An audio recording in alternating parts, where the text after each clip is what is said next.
Hello students, पिछले video lectures में हमने रैखिक प्रोग्रामिंग के अंतर्गत ग्राफिकल सॉल्यूशन देखा था, जिसमें हमने मैक्सिमाइजेशन यानी अधिकतमकरण और न्यूनतमकरण की रैखिक प्रोग्रामिंग समस्या को ग्राफ के माध्यम से हल किया था।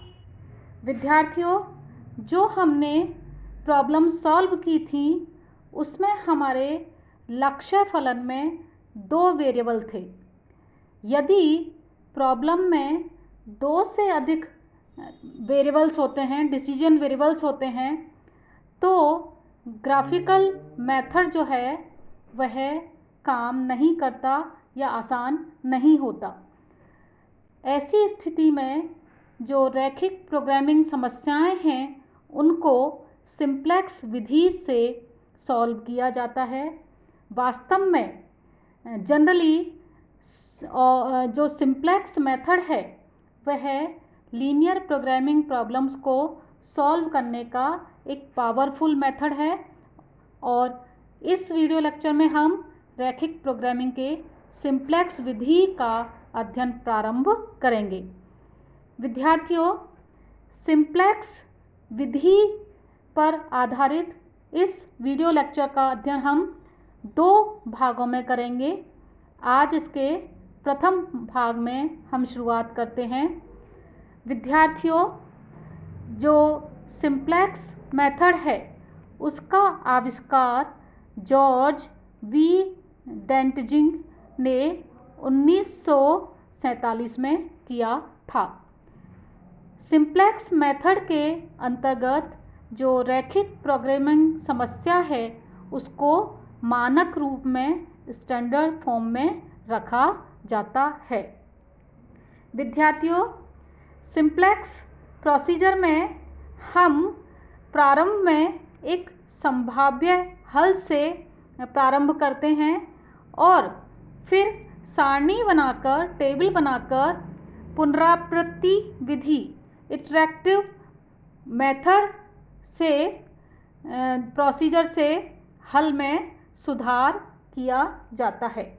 यानी हम विभिन्न स्टेप्स के अंतर्गत जो हमारा फिजिबल सॉल्यूशन है, हम नया फिजिबल सॉल्यूशन प्राप्त करते हैं और जिसकी वैल्यू जो लक्ष्य फलन है हमारे, उसकी वैल्यू पहले वाले वैल्यू से अधिक होती है, और ये प्रोसेस तब तक कंटिन्यू की जाती है जब तक कि हमें ऑप्टिमल सॉल्यूशन प्राप्त नहीं हो जाता।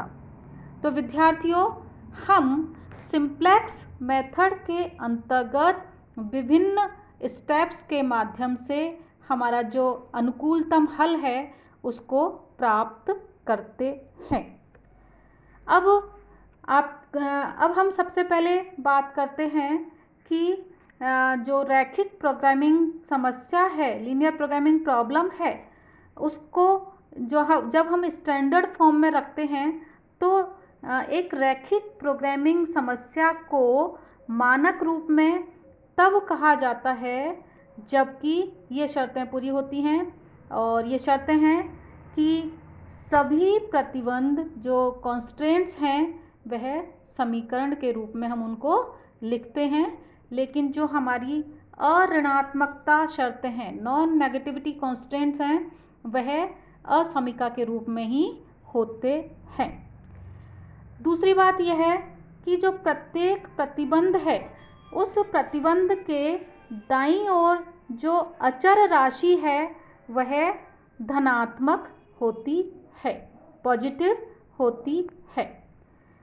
दूसरी बात यह है कि जो हमारे सभी डिसीजन वेरिएबल्स हैं, निर्णायक चर हैं, उनका मान अऋणात्मक होता है, नॉन नेगेटिव होता है।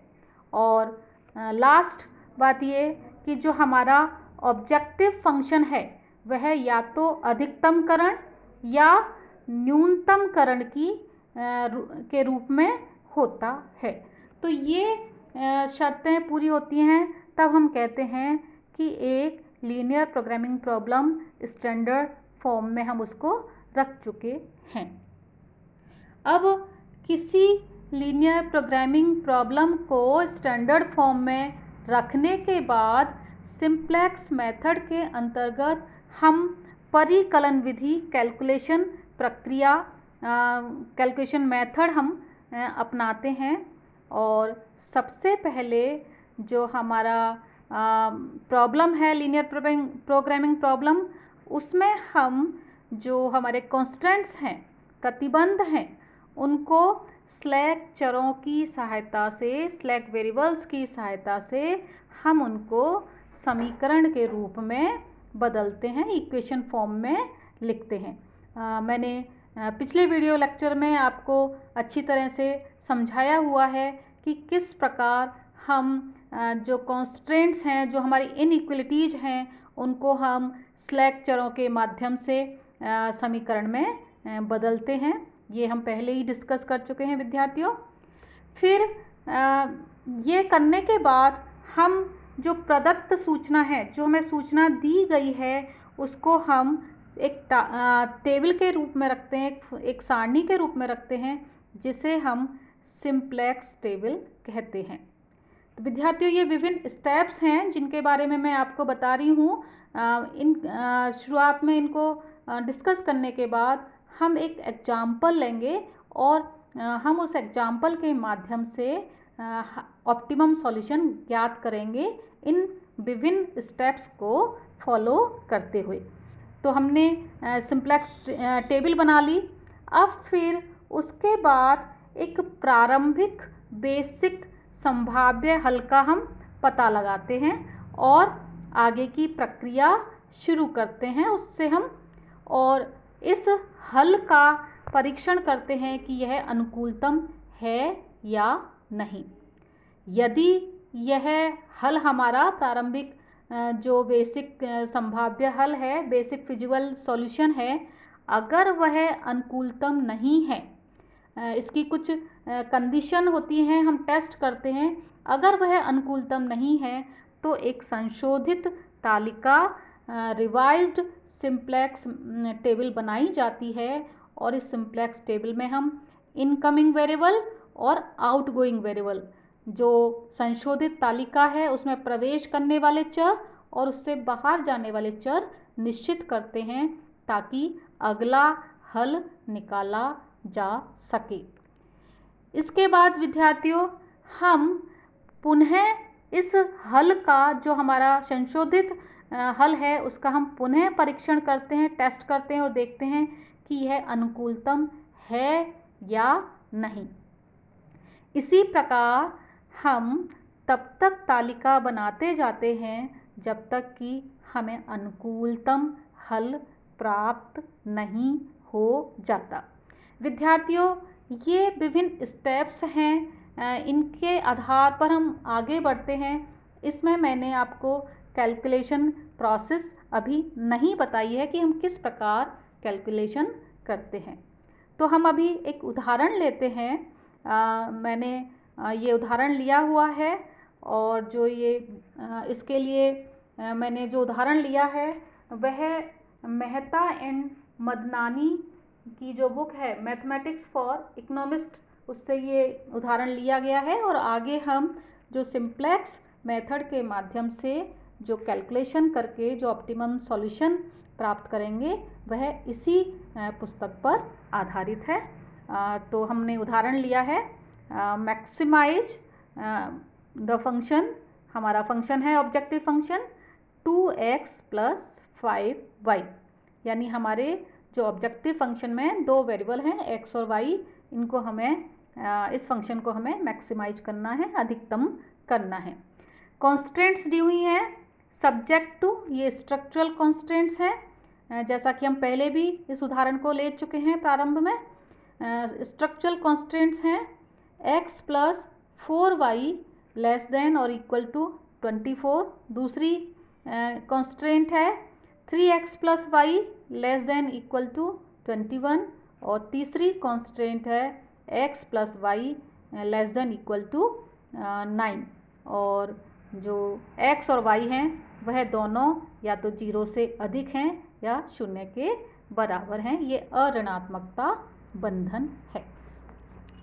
विद्यार्थियों, अब ये हमें रैखिक प्रोग्रामिंग समस्या दी हुई है, इसको हमें हल करके इसका लक्ष्य फलन है उसको मैक्सिमाइज करना है, उसका अधिकतम मूल्य ज्ञात करना है।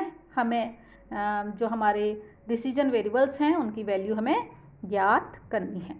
तो सबसे ये चूँकि हमें असमानताओं के रूप में दी हुई है, हमारे जो प्रतिबंध हैं असमानताओं के रूप में दिए हुए हैं, तो सबसे पहले हम स्लैक चर जोड़ने के पश्चात प्रतिबंधों को हम समीकरण के रूप में इस प्रकार लिखते हैं। मैंने तीनों प्रतिबंधों में क्रमशः 3 स्लैक चर S1, S2 और S3 जोड़ दिए हैं। तो पहला हमारा समीकरण बन जाता है x + 4y + S1। ये S1 है जो हमने स्लैक चर जोड़ा है प्रथम असमीका में और उसको समीकरण में कन्वर्ट किया है। तो x + 4y + S1 = 24। दूसरा समीकरण हो गया 3x + y + S2 = 21 और तीसरा समीकरण हो गया x + y + S3 = 9। ये हमारे 3 समीकरण हो गए। अब विद्यार्थियों, इन समीकरण को हम वेक्टर इक्वेशन में लिखते हैं ताकि हमें सिंप्लेक्स टेबल बनाने में आसानी होगी। तो आप यहाँ देख सकते हैं कि जो हमारा x वेरिएबल है उसमें तीनों समीकरणों में जो कोफिशिएंट हैं वह क्रमशः 1, 3 और 1 है। ये आप देख सकते हैं, इसका 1 है, ये 3 है और ये x का इसका 1 कोफिशिएंट है। तो इसको हम एक वेक्टर फॉर्म में लिखेंगे, आगे मैंने लिखा हुआ है, आप इसको देखें। और y वेरिएबल के जो कोफिशिएंट्स हैं 4, 1 और 1 है, इनको हम वेक्टर फॉर्म में लिखेंगे। आप देखिए अगली स्लाइड में, तो आप यहाँ देख सकते हैं कि ये x के कोफिशिएंट्स हैं, ये y वेरिएबल के कोफिशिएंट्स हैं, ये S1 स्लैक चर के कोफिशिएंट हैं, क्योंकि जो S1 स्लैक चर है केवल प्रथम समीकरण में ही आया है और द्वितीय और तृतीय समीकरण में नहीं है S1, इसलिए द्वितीय और तृतीय समीकरण में उसके कोफिशिएंट 0, 0 हम लिखेंगे। ऐसे ही हमने S2 समीकरण के लिए S2 वेरिएबल के लिए लिखे हैं स्लैक चर के लिए कोफिशिएंट, S3 के लिए लिखे हुए हैं और जो इक्वल टू के साइन के बाद जो हमारी अचर राशि है ये उसके कोफिशिएंट्स हैं 24, 21 और 9। इनको आप आसानी से लिख सकते हैं।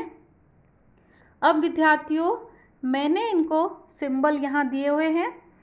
x1 के लिए जो वेक्टर है उसका p1 सिंबल लिया है, y के जो कोफिशिएंट हैं उसको p2 सिंबल लिया है, S1 स्लैक वेरिएबल के जो कोफिशिएंट्स हैं उनके लिए p3 सिंबल लिया है और S2 के लिए p4, S3 के लिए p5 और जो हमारा अचर राशियों का जो वेक्टर है उसको हम p0 से सूचित कर रहे हैं।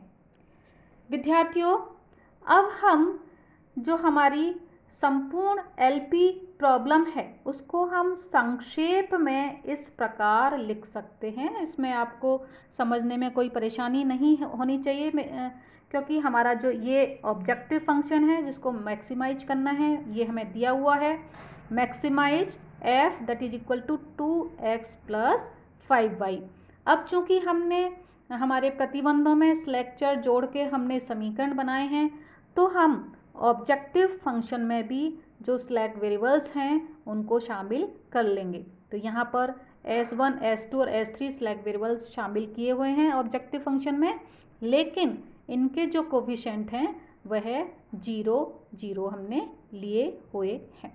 तो ये हमने हमारे लक्ष्य फलन को स्लैक चरों को जोड़ने के पश्चात लिखा है और जो हमारे प्रतिबंध हैं उनको हम इस रूप में संक्षेप में लिख सकते हैं। p1 x1 + p2 y + p3 s1 + p4 s2 + p5 s3 equal to P0। तो हमने इनको संक्षेप में मैट्रिक्स फॉर्म में इस प्रकार इनको लिख लिया है। विद्यार्थियों, अब जो हमारे डिसीजन वेरिएबल्स हैं वह x और y ये भी इक्वल टू 0 या ग्रेटर देन 0 हैं, और जो हमारे स्लैक वेरिएबल्स हैं वह भी इक्वल टू 0 और ग्रेटर देन 0 हैं। तो हमने अब जो रैखिक प्रोग्रामिंग समस्या है उसको हमने एक स्टैंडर्ड फॉर्म में रख लिया है। अब इस सूचना के आधार पर विद्यार्थियों हम सिंप्लेक्स टेबल का निर्माण करेंगे, और उस सिंप्लेक्स टेबल के निर्माण के पश्चात हम कैलकुलेशन करके हम आगे जो हमारा ऑप्टिमम हल है उसकी तरफ हम आगे बढ़ेंगे। जो विभिन्न स्टेप्स मैंने अभी आपको बताए थे कि किस प्रकार हम सिंप्लेक्स टेबल को बनाने के पश्चात एक प्रारंभिक बेसिक फिजिबल सॉल्यूशन से प्रारंभ करते हैं, और विभिन्न स्टेप्स में हम अनुकूलतम हल की ओर पहुंचते हैं। तो विद्यार्थियों, ये सिंप्लेक्स टेबल का निर्माण करना और जो परिकलन है, कैलकुलेशन है, उसको मैं आपको इसके नेक्स्ट वीडियो में समझाऊंगी। इसकी अगली कड़ी में हम उसको देखेंगे। अभी के लिए इतना ही काफ़ी है। आप इसको पढ़ें, समझें, और ताकि सिंप्लेक्स टेबल का निर्माण करने के पश्चात हम आगे कैलकुलेशन को समझ सकें। अभी के लिए इतना ही काफ़ी है। Thank you.